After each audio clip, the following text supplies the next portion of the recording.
안녕하십니까. 카이스트 마미손입니다.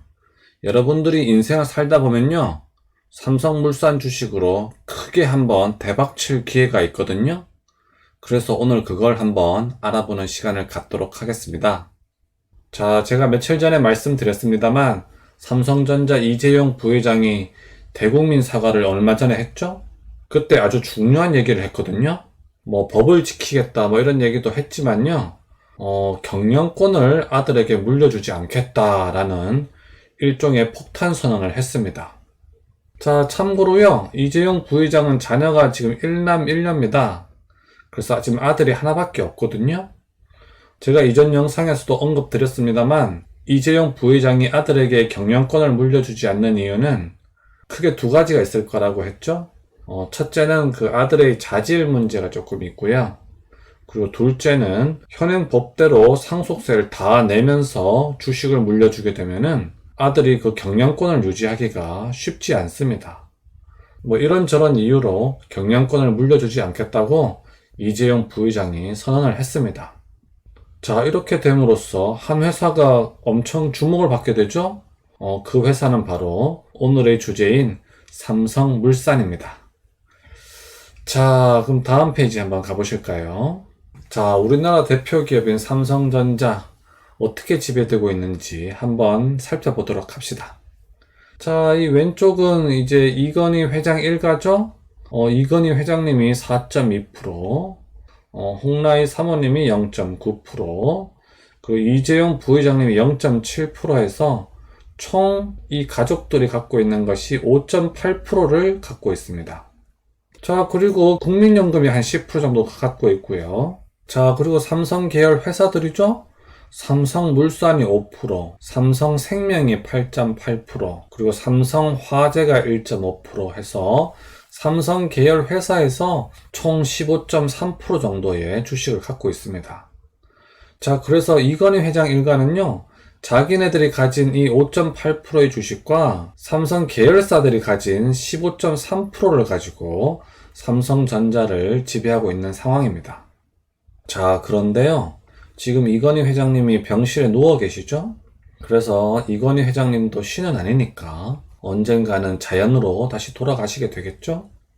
그리고 이 홍라희 사모님도 나이가 있으시니까 이 두 분이 자연으로 돌아가시고 난 다음에 상황을 한번 생각해 보도록 하겠습니다. 자, 현행법상으로요, 주식이 아들에게 상속이 되면요, 상속세를 절반을 내야 되죠? 이제 이재용 부회장님이요, 법을 잘 지키겠다고 약속을 했기 때문에 상속세를 법대로 다 내면서 주식을 상속받을 가능성이 매우 높습니다. 자, 그래서 이건희 회장님과 홍라희 사모님이 자연으로 돌아가시고 난 다음에 상황을 한번 살펴보도록 하겠습니다. 그 이건희 회장님과 홍라희 사모님의 주식이 모두 이재용 부회장에게 상속된다고 가정했습니다. 그럼요, 그 상속세로 주식의 절반은 이제 국가에다가 내고요, 나머지 절반을 이재용 부회장님이 받게 되면요, 이재용 부회장님이 원래 갖고 계시던 주식을 합해서 총 3.3%가 됩니다. 자, 하지만 여기서 특이한 사항을 하나가 알 수가 있죠? 회사는 죽지 않죠. 그래서 회사는 죽지 않는 불사신이기 때문에요, 이 회사가 가진 주식의 보유분은 그대로 유지가 됩니다. 자, 이게 인간과 회사의 차이죠. 자, 그런데요, 이재용 부회장님도 신은 아니니까 또 언젠가는 자연으로 다시 돌아가시게 되겠죠? 그럼 이재용 부회장님이 자연으로 다시 돌아가게 된 그 이후를 한번 살펴보도록 하겠습니다. 이재용 부회장님이 가지고 있던 삼성전자 주식을 모두 이재용 부회장님의 아들이 상속한다고 가정해 보았습니다. 물론 상속세 50%는 내야 되겠죠. 그래서 상속받은 주식의 절반은 이제 나라에다가 내고요, 나머지 절반을 이재용 부회장님의 아들이 가진다고 가정을 했습니다. 그때 1.7%의 지분을 갖게 됩니다. 1.7%는 엄청 작은 보유 지분이죠? 그래서요, 지금 이 상황에서는 삼성물산과 삼성생명이 가진 이 5%와 8.8% 합하면 13.8% 정도가 되죠? 이 지분을 누가 가지게 되느냐가 중요한 이슈라고 할 수 있겠습니다. 자, 그래서 이 두 회사 중에서요, 삼성전자의 지분이 좀 더 많은 삼성생명의 상황을 한번 살펴보도록 하겠습니다. 자, 이건 삼성생명의 지배구조입니다. 지금 현재 이건희 회장님이 20.8%나 가지고 있고요.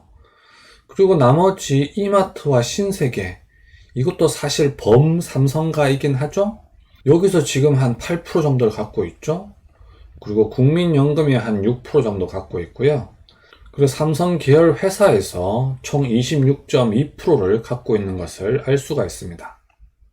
자, 그런데요, 아까 제가 이재용 부회장님이 자연으로 돌아가시고 난 이후를 생각해 봤잖아요.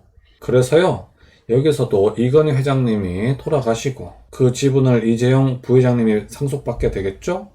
그리고 또다시 이재용 부회장님이 돌아가시고 이재용 부회장님의 아들이 상속받게 된다고 가정했을 때 상속세를 절반을 내고 다시 또 절반을 내게 되죠. 그래서 이건희 회장님이 가진 주식의 4분의 1을 이재용 부회장님의 아들이 갖게 됩니다. 그래서 총 5.2%를 갖게 되죠. 그리고 나머지들은 회사기 때문에 회사는 죽지 않는 불사신이죠. 그래서 이 지분은 그대로 유지가 됩니다. 자, 이러한 상황에서 삼성생명을 지배하는 자는 누구인가요? 바로 삼성물산이죠. 삼성물산에서 19.3%의 제일 많은 지분을 갖고 있습니다. 자, 그래서요, 이 삼성물산의 지배구조를 한번 살펴보도록 하겠습니다. 자, 이 페이지는 삼성물산의 지배구조입니다. 사실상 현재 삼성그룹의 지주회사죠. 자, 이 삼성물산은요, 현재 이건희 회장 일가가 총 31.1%, 엄청 많이 갖고 있죠. 31.1%를 갖고 있고요.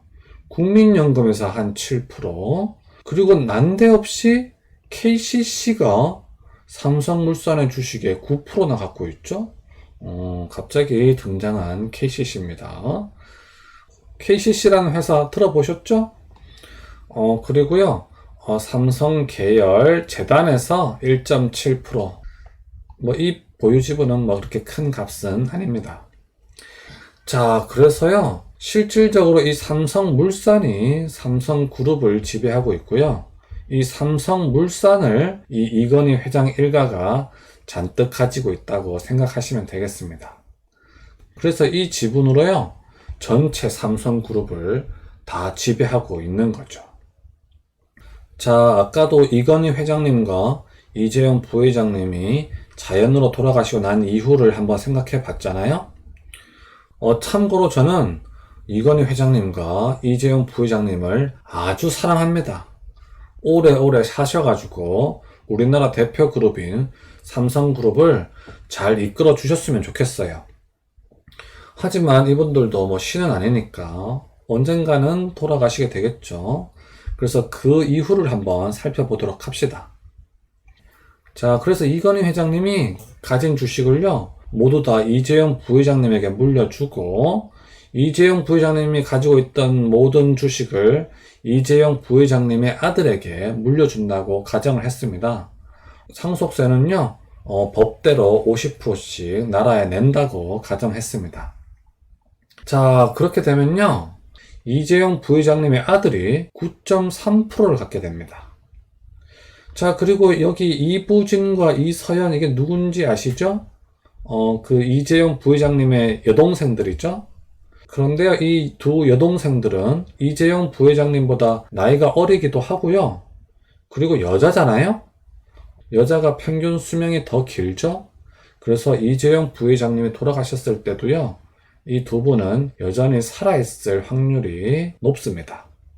그래서 이 두 분은 지분이 그대로 유지되는 걸로 가정을 했습니다. 자, 그럼 어떻게 되나요? 이 삼성그룹의 지주사인 삼성물산의 경영권을 누가 가지게 되나요? 자, 지금 이재용 부회장님의 아들이 9.3%로 제일 많죠? 그리고요, 난데없이 KCC가 9% 해가지고 거의 얼추 비슷하게 되죠? 좀 재밌는 상황이 됐습니다. 자, 그래서요, 그 이건희 회장님과 이재용 부회장님이 돌아가시고 난 다음에 삼성그룹의 지배구조를 간단하게 요약을 해봤습니다. 뭐 국민연금이나 자잘한 그 지분들은 빼고요, 간단하게 한번 한 페이지에 요약을 해봤습니다. 자, 이 삼성물산이요, 삼성생명의 주식을 19.3%나 갖고 있거든요. 그래서요, 이 삼성물산이 실질적으로 삼성생명을 지배하고 있고요. 이 삼성물산과 삼성생명이요, 각각 5%와 8.8%의 지분을 가지고 이 삼성전자를 지배하고 있습니다. 그리고 요즘 주가가 많이 오른 기업이죠? 삼성바이오로직스. 여기 주식을요, 삼성물산이 43%나 갖고 있고요. 그리고 삼성전자가 31%나 갖고 있습니다. 그래서 또 삼성물산이 요 삼성바이오로직스도 지배하고 있는 이런 상황이죠. 그래서 어쨌든 요 삼성물산이요, 삼성그룹 전체를 다 지배하고 있는 삼성그룹의 지주회사라고 생각하시면 되겠습니다. 자, 그런데요, 이 삼성물산은 시가총액이 20조밖에 안 되거든요. 근데 삼성전자는 시가총액이 거의 300조입니다. 그리고 지금 가지고 있는 현금만 해도요, 100조를 갖고 있어요. 그리고 이 삼성바이오로직스도 시가총액이 39조나 되는 기업이죠. 그래서 겨우 시가총액 20조짜리 회사가요, 이 커다란 회사들 다 거느리는 이러한 특이한 상황인 거죠. 그래서 이건희 회장님과 이재용 부회장님이 돌아가시고 난 다음에는요, 이 삼성그룹의 지주회사인 삼성물산의 주식을 누가 갖고 있는지 보면요, 이재용 부회장님의 아들이 9.3%, 그리고 이재용 부회장님의 여동생들인 이부진, 이서연 씨가 각각 5.5%씩 갖게 됩니다. 그리고 KCC가 여전히 삼성물산의 9%를 갖고 있죠. 자, 그래서요, 이 이건희 회장님과 이재용 부회장님이 돌아가시고 난 다음에는요, 이 이재용 부회장님의 아들이 9.3%, KCC가 9%가 되는 참 흥미로운 상황이 됩니다. 그렇죠? 이 삼성물산의 경영권을 가지게 되는 자가요, 곧 삼성그룹을 다 가지게 되는 거거든요. 그래서요, 이재용 부회장님이 돌아가시고 나면요, 바로 삼성그룹의 경영권을 가지기 위해서 피 터지는 싸움이 바로 시작될 겁니다. 자, 그래서요, 이 삼성그룹의 경영권을 가질 수 있는 후보군을 한번 살펴보도록 하겠습니다. 자, 이재용 부회장님이 돌아가시고 나면은 이재용 부회장님의 아들이 9.3%로 지분이 제일 많긴 하죠? 하지만요, 이재용 부회장님이 자기 아들에게 경영권을 물려주지 않겠다라고 약속을 했기 때문에요, 이 아들이 직접 나서서 경영권을 가질 가능성은 낮다고 판단이 됩니다. 자, 그러면 현실적으로 누가 이 삼성그룹의 경영권을 가지게 될까요? 자, 현실적으로 보면요, 이쪽 가족에서 후보가 나올 가능성이 매우 높습니다. 자, 이부진 씨나 이서연 씨 둘 중에 한 분이, 야, 내가 여자로 태어나서 이때까지 빛을 못 봤지만 내가 지금이라도 한번 삼성그룹의 회장이 되겠다라고 본인이 직접 나설 수도 있겠죠? 이 두 분 중에 한 분이 직접 나서가지고 여기 지분을 다 함께 연합으로 묶어서 내가 삼성그룹을 지배하겠다고 하면은 거기가 가장 유력한 후보라고 생각이 됩니다. 그리고 이 두 분 중에 한 분이 직접 나서지 않더라도요, 여기 이부진 씨 밑에 아들이 한 명 있거든요. 거기 아들이 또 야망을 품을 수도 있겠죠. 또 이서연 씨도 아들이 하나 있어요. 이서연 씨 아들도 또 야망을 품을 수도 있겠죠. 그래서 엄마, 내가 삼성그룹 회장 한번 할래, 나 좀 밀어줘 해서 그 아들이 또 삼성그룹의 회장이 될 수도 있겠죠. 또는요, 이 이부진 씨는 이혼을 했기 때문에 남편이 없지만 이 이서연 씨는 남편이 있거든요. 그래서 이 이서연 씨 남편이 사나이로 태어나서 나 죽기 전에 삼성그룹 회장 한번 해볼란다 하면서 와이프야 나 좀 밀어줘 해서 또 그분이 나설 수도 있겠죠. 그래서 이쪽 가족들에서 지금 후보군이 많이 있어요. 그래서 이 후보들 중에 한 명이 나서가지고 삼성그룹을 지배할 수도 있겠죠. 또 하지만요, 또 후보군이 많기 때문에 그 후보들끼리 싸울 수도 있겠죠. 예를 들어 이부진 씨의 아들이랑 이서연 씨의 아들이 서로 삼성그룹의 경영권을 가지겠다고 다툴 수도 있거든요. 또 그런 시나리오가 있을 수도 있습니다. 그때는 이재용 부회장님의 아들의 선택에 따라 누가 회장이 될 건지 결정이 될 수도 있겠죠. 자, 하지만요, 다른 후보가 있을 수도 있습니다. 그 다른 후보를 한번 살펴볼까요? 자, 후보 2번은 누굽니까? 바로 여기 KCC죠? 자, KCC, 건축 자재나 만드는 조그만한 회사죠? 시가총액 1.4조밖에 안 되는 아주 조그만한 회사인데요.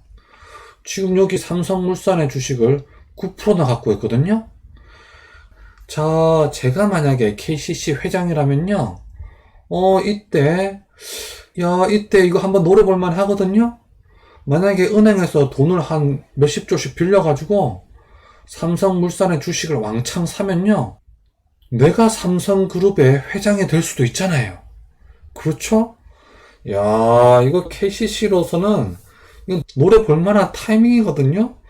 이 주식 9% 이거 괜히 가지고 있었던 게 아니죠. 이때를 다 노리기 위한 노림수인 것 같습니다. 자, 그래서요, 이때 이 KCC가 만약에 예를 들어 어디서부터 자금을 끌어와가지고 삼성물산의 주식을 막 사들이기 시작하면요. 여기랑 지금 여기 다 합하면 얼마죠? 여기 다 합하면 한 20% 조금 넘잖아요? 여기서도 지금 한 10몇 프로를 더 사들이면요. 여기 KCC가 삼성그룹을 다 휩쓸 수 있는 거예요. 야, 이거 해볼만 하죠? 그래서 후보 2번은요, KCC가 되겠습니다. 자, 그래서요, KCC가 삼성그룹을 먹겠다고 덤벼들면요, 이쪽 집안이랑 KCC랑 경영권 분쟁이 확 붙겠죠? 그러면 삼성물산 주가는 막 치솟게 되겠죠. 그리고 KCC만 있는 게 아닙니다. 제3자가 나타날 수도 있죠? 만약에 제가요, 한 100조쯤 가지고 있는 사모펀드의 회장이라면요, 저는 이 이재용 부회장님이 돌아가시고 난 다음에요, 바로 삼성물산에 들어갈 겁니다. 만약에 제가 갖고 있는 100조를 다 동원해가지고요, 이 삼성물산의 주식의 절반을 가질 수 있다면요, 이 삼성그룹 전체가 다 내게 되잖아요. 그렇죠? 그리고요, 이 삼성그룹의 경영권을 탈환하기 위해서 제가 100조를 쏟아 부었죠? 하지만요, 여기 삼성전자가 가지고 있는 현금만 100조가 있어요. 자, 그래서요, 제가 삼성물산을 위해 100조를 쏟아 부어도요, 삼성전자에 현금이 100조가 있기 때문에 삼성그룹을 내가 가지게 되면은 이 100조를 내 마음대로 쓸 수 있죠. 그래서 100조를 쏟아 부어도요, 다시 100조가 나오기 때문에 제가 손해보는 게 하나도 없습니다. 그래서 여기는 들어갈만 해요. 저라면 무조건 들어갑니다. 자, 만약에 100조를 써가지고 이 삼성그룹 전체를 다 가졌다. 자, 이래도 성공이죠? 그런데 만약에 쏟아붓다가 만약에 실패를 했어. 삼성물산 주식의 절반을 못 사들일 것 같아. 그럼 어떻게 하면 돼요? 그땐 이미 경영권 분쟁이 붙었다 하면서 삼성물산의 주가가 막 치솟아 있겠죠? 그리고 막 여기저기서 투기꾼들이 들러붙어가지고 주가가 막 상승해 있을 거잖아요? 그래서요, 막 삼성물산 주식을 막 사들이다가요, 안 될 것 같으면 그 높은 가격에 팔고 나와도 저는 손해보는 게 하나도 없습니다. 그렇죠? 삼성물산의 주식을 막 사들여가지고요, 잘하면 삼성그룹 전체가 다 내 거가 되는 거고요. 안 돼도 주식을 팔고 나오면 되는 거죠.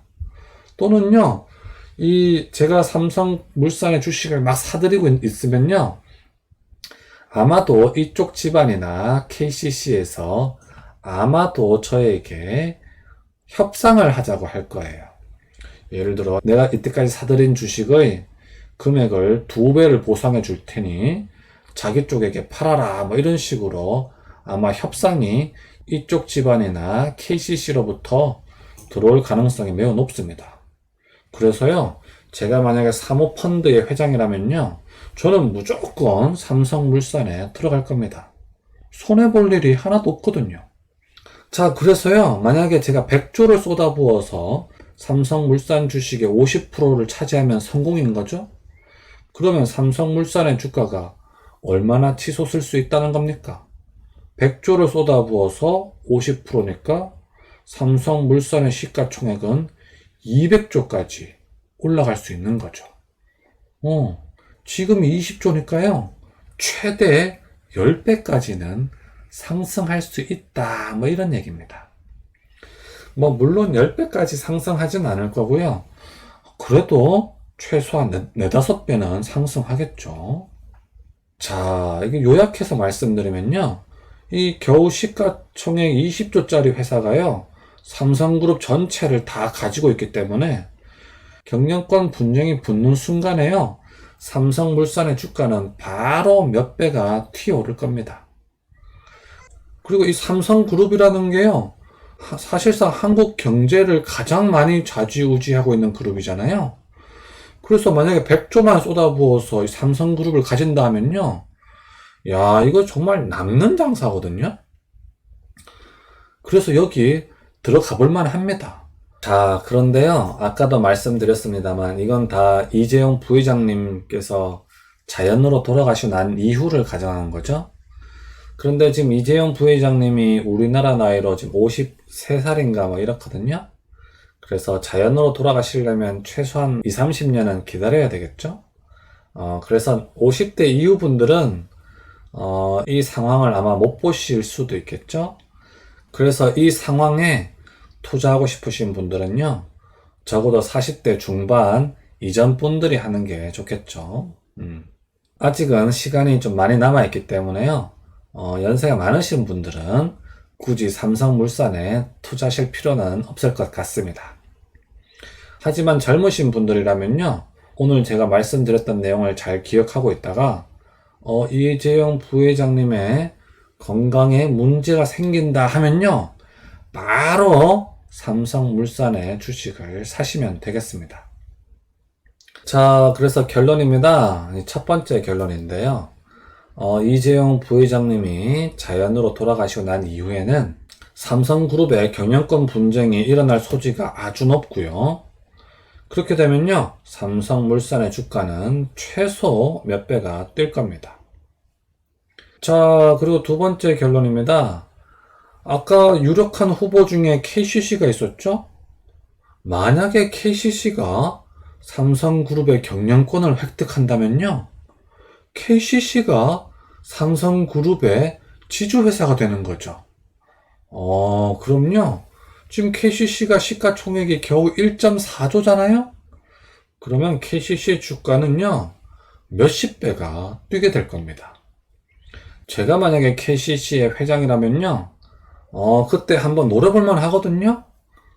사나이로 태어나가지고, 뭐 겨우 건축자재나 만들던 회사지만, 그때 돈 몇십 조만 잠깐 투자하면요, 삼성그룹, 한국 경제가 바로 내게 되잖아요?